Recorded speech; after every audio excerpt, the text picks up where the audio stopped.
Welcome back to Cara's Kitchen Cooking. Tonight we are going to be making braised lamb shanks in a balsamic rosemary garlic sauce. It's going to be delicious. Okay, so the first thing you want to do is turn your oven on to 350. What I like to do when I'm cooking any type of meat in the oven is I like to take it out of the fridge, put it on a plate, and let it come to room temperature for at least a half an hour.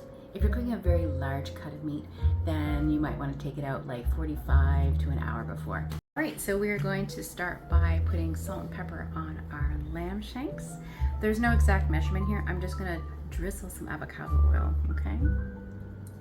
A little bit of drizzle. It's just basic, more so the salt and pepper stick to it, really. Okay. I've washed my hands. This is pre-measured salt. We're going to crumble on the shanks. Pepper. I've got my trusted tongs. We're going to flip these over so we can salt and pepper them on the other side. I hope you guys are enjoying the music. I thought it might be nice to have some dinner music playing for you. Okay, pepper. We're all set to put the lamb shanks in our roaster. Use what you have. I have a, mine is like a cast iron casserole, the Puree pot, but you don't need that. Just as long as you have something that's deep enough so when you put all your liquids in, it holds it with the lamb, and then if you don't have a cover, you can just use tin foil. All right, so use what you got. All right, so we're going to put our lamb shanks in. I'm cooking 4, so we have enough. We each have 1 for tonight, and then there are leftovers. I love cooking that way. When I make my dinner and lunches, I try and always make enough for the next day. Okay, swish them down, swish them down. I love this dish because all you have to do is dump a bunch of ingredients in the casserole, turn the oven on, and you can walk away. It takes care of itself. It looks super impressive, but it's really easy. Okay, so we're gonna add our liquids and other items. We're gonna start with 2 cups of chicken stock. Again, here I'm using chicken bouillon, guys. Use what you have in the house. We're gonna add, so here we have half a cup of brown sugar. Okay, so we're gonna add, oh, and that was 2 cups of chicken stock. So we're gonna add brown sugar to the liquid. We're gonna reserve half of it, okay? Don't add it all here. All right, and then what we're gonna do with the rest is we're gonna kind of sprinkle it over top of the shanks. I know you're saying it's a lot of sugar, but it's not. It cooks off and goes into the sauce. All right. Then I'm adding 3 complete celery, rosemary sprigs to the liquid. Okay. Now we are then going to add a half a cup of balsamic vinegar. Now we're going to add a whole head of garlic. So this is a head of garlic, and this is a clove. This is a clove of garlic. When I first started cooking, I would get them confused all the time.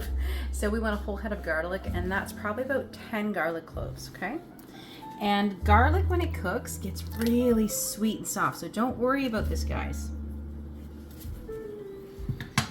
Now, I'm gonna add just like a little touch of wine. You do not have to do this, but I like adding just a little wine, so maybe like half a cup. That's about half a cup. Always use wine that you would drink. Don't buy cooking wine. It really will taint your beautiful sauce that you took time to make. This here is a, Justin, this is a Australian? Australian, yes. Yeah, this is an Australian Marshall Rose Valley Shiraz. Now we'll just give that a little mix around here. Yeah.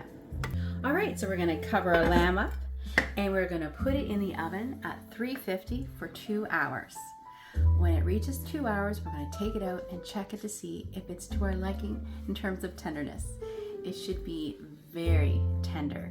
When you braise meat, it cooks low and slow in liquid. All right, lamb, see you in 2 hours.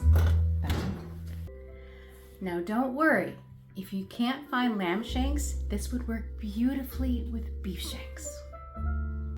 All right, our lamb shanks are in the oven. I cannot wait for them to come out. They're gonna be so good. Now you could serve mashed potatoes with this. It would be excellent. But today, I'm gonna show you a little something different. You know me, I like to kind of switch it up. We are gonna be making a parsnip celery root puree that has a little bit of potato in it, but the stars are definitely the celery root and the parsnip. While your lamb is cooking, this would be a great time to prep those ingredients. We are ready to make the celery root parsnip puree.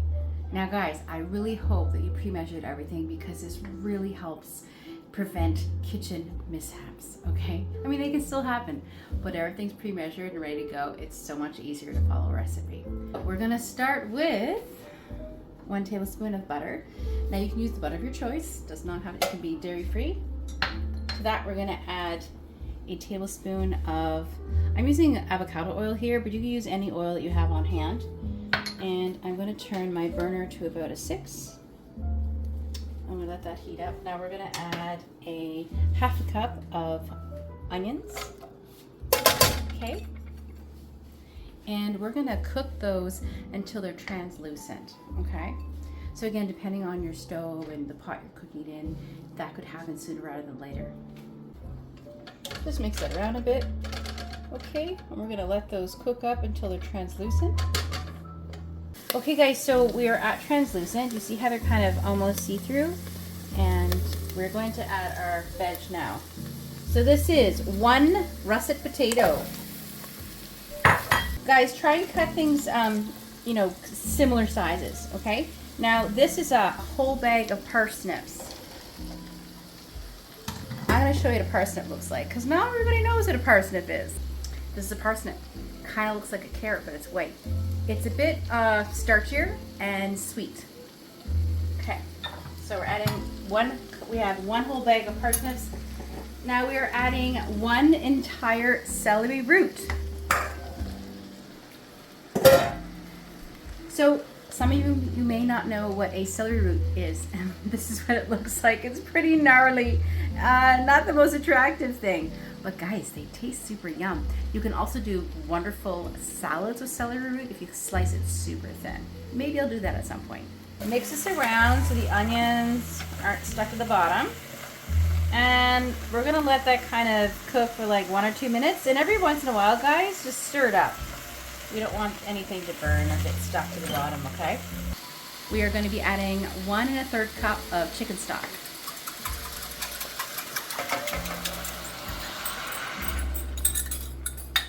And we are going to also add a tablespoon of fresh thyme. Now guys, the rule of thumb is if you don't have fresh herbs, 1 tablespoon of fresh herb is equal to 1 teaspoon of dried. Dried herbs are more intense. Around. Now, if you don't like the thyme bits, you could totally tie them in a cheesecloth. But you know, I think it's kind of pretty. And I like the thyme bits poking through, and you know they're gonna get tender, so you know, eat the thyme.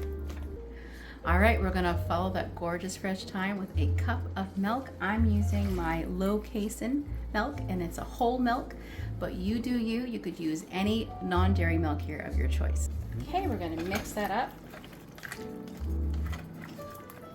All right, now I am going to add here a little bit of pepper.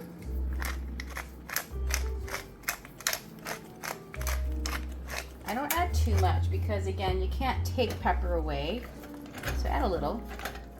And I'm gonna add just a pinch of salt. We already have chicken stock in there, so I don't want to over salt.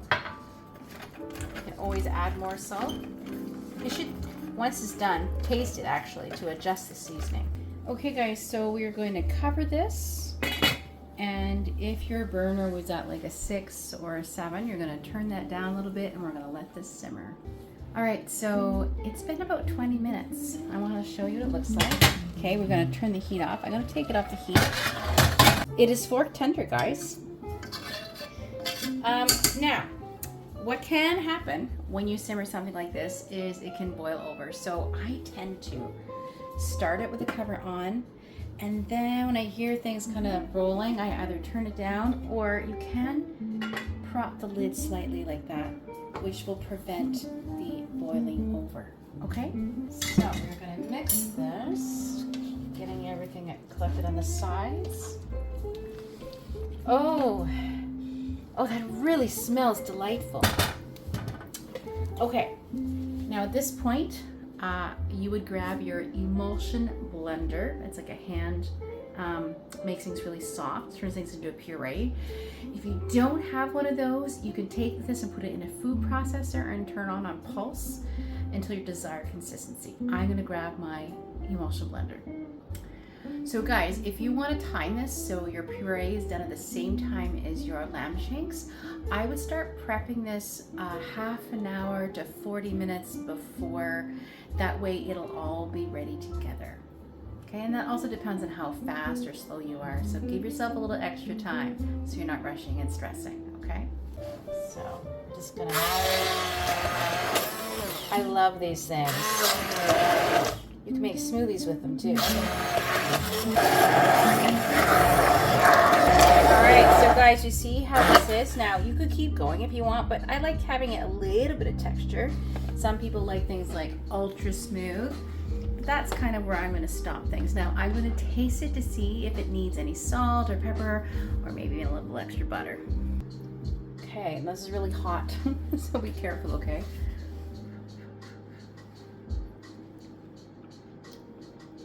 Okay, I use unsalted butter.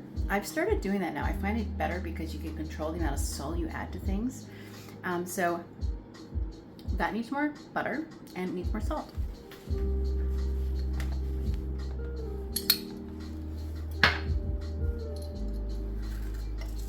How much butter did you put in there, Cara? I added another tablespoon, Justin. Thank you for asking.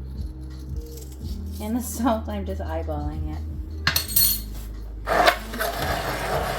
I'm going to give it a second tasting. I'm going to grab another spoon.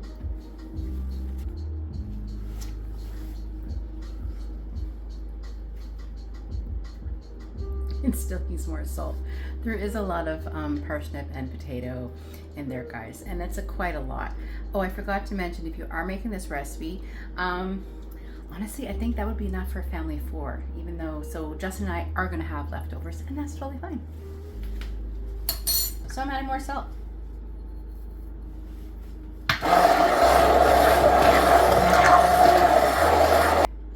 I'm going to use the underside of my spoon so I don't have to go grab another one. All right. Okay, that's perfect. You don't want it too salty, right? You just want it in the background. You want that sweetness of the parsnip and the celery root to come through. It is so lovely, and it's going to be wonderful with the lamb. Okay, so the lamb's been cooking for 2 hours. I'm going to check it and see how it is for its tenderness. Now, for sure it's cooked. This is just a check to see, do we want to cook it for another half hour to get it more tender, or do we want to take it out now?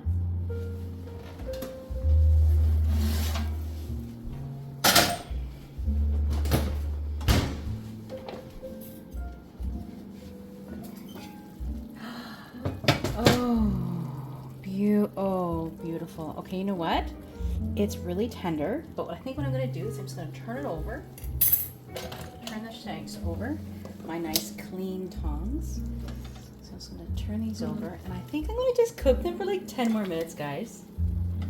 Just so the other side can get a little bit. But, oh my goodness. These, oh, this one's already falling off the bone. Oh. Yeah, just 10 more minutes. It won't hurt them. I just want the other side to get a little bit immersed in that liquid and absorb a little bit more of that.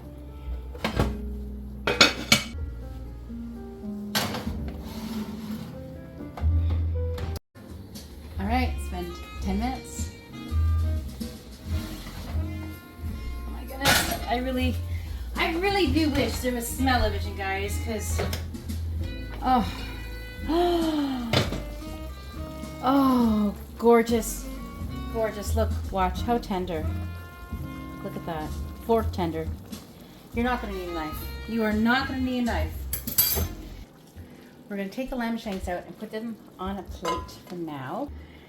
So we're not gonna do a roux this time in terms of making the sauce. And the reason is I don't want to add butter. There's all kinds of great rich flavor there. We don't need to add any butter. And so this time what we're going to do is we're just going to add a little cornstarch. All right, so I'm going to remove the rosemary sticks. You can leave the rosemary leaves in there. That's totally fine. But these are, you know, kind of tough. See all our garlic? It's gotten super, like, it's like butter, guys. It's so soft and wonderful. All right, so we're gonna turn our burner on to about a 6, okay? And we're gonna bring this up to a boil.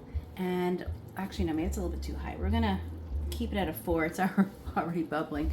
I'm gonna go grab a little cornstarch and I'm gonna show you how to thicken your sauce. So that's why I keep my jars. It comes in very handy when you have to thicken your gravy. All right, so I'm gonna do 1 tablespoon of cornstarch and a nice tablespoon of cold water. Okay, and I just put my cover on and shake it like it owes you money.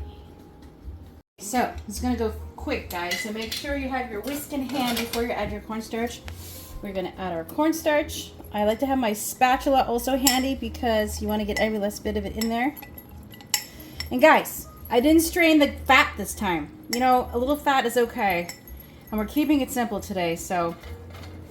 And then we whisk.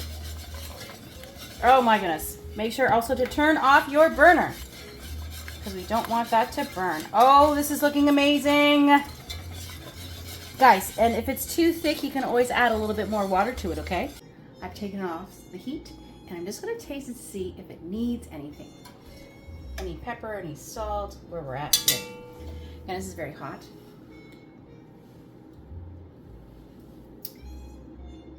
Oh my goodness, that's so good. I think I'm gonna add like a pinch of salt, because I didn't add much salt to this. And some pepper.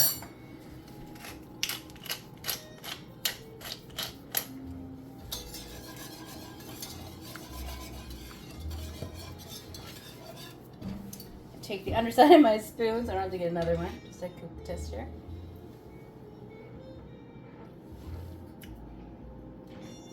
Oh, guys, so good. Okay, we're ready to plate up. Okay, so we're taking some of our beautiful puree. Oh, so luscious. So luscious. Okay, well. Okay, I'm gonna go grab one of those amazing lamb shanks now.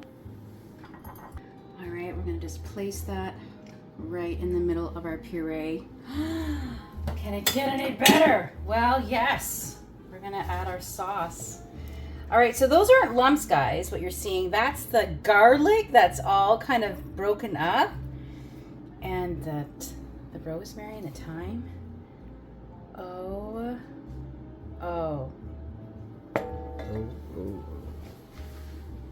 I mean, I cannot wait to dig in. Okay, I'm gonna show you how tender this lamb is. Fork only, guys. Yeah, baby. That's what you want. Okay, this is really hot. So again, I'm gonna try and be super careful. Get some of the sauce. Oh goodness.